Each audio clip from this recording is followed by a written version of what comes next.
ว่าจะขอเพิ่มทางเจ้าภาพเพื่อจุดประสงค์ในการกระทำการในการขอเพิ่ม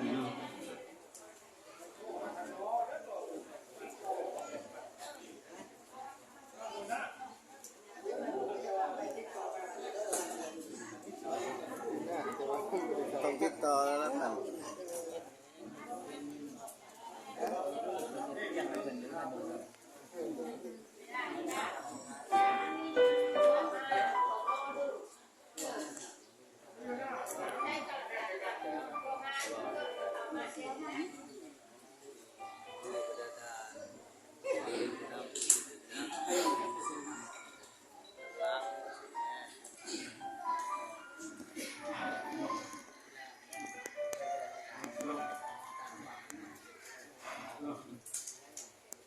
ก่อนอื่นก็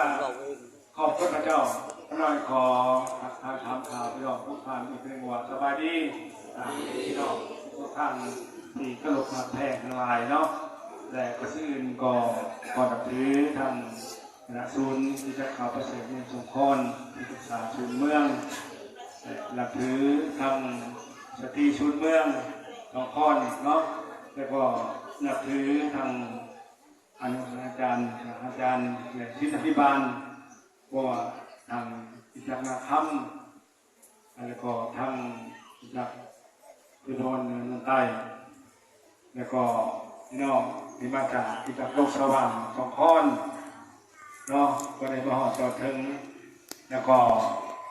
มีพี่น้องที่มาจากบ้านไก่เฮือนเคียงหลายบนหลายที่ได้รับคำเสียเชิญน้อยก็แนะนำให้ในครอบครัวเต่าทุกคนในการเฮ็ดขอบพระเจ้าในวันนี้ก็มีอยู่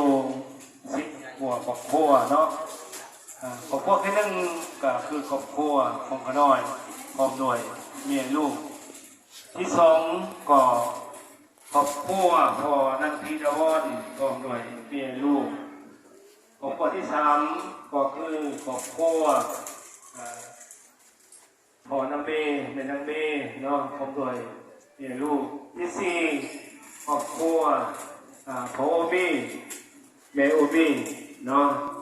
และครอบครัวที่ห้าครอบครัวลูกชายคือพ่อโยฮันเนาะคือเขาเมาครอบครัวที่หกครอบครัวแม่ใหญ่อิดเนาะแล้วก็ครอบครัวที่เจ็ดก็คือครอบครัววัฒนาที่ทอิดเนาะครอบครัวที่แปดก็คือครอบครัวนางเวียงครอบครัวที่เก้าก็เป็นคือครอบครัวเท่าต่อมนุ่นเท่าฐานครอบครัวที่10ก็คือครอบครัวเมวันเนาะวันนางนอกนี้เนาะและครอบครัวที่11ก็คือครอบครัวเท่าโอเล่แต่ว่าเขาอยู่เมืองไทยแต่เขาก็ไม่มีราชมาแต่เขาก็มีส่วนในการจัดงานในครั้งนี้เนาะก็มีอยู่ที่เป็นครอบครัวได้เชิญเอาพี่น้องแทนประเสริฐมาในเรื่องครอบครัวนี้ก็มีจุดประสงค์อันที่หนึ่งคืออยากขอบคุณพระเจ้าใน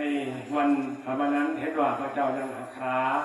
ทุกคนยังให้มีชีวิตอยู่จากวันนั้นก็มาถึงวันนี้ด้วยพระคุณพ่อมากและความสอนของโบกการดีใจถึงว่าผ่านมาในครอบ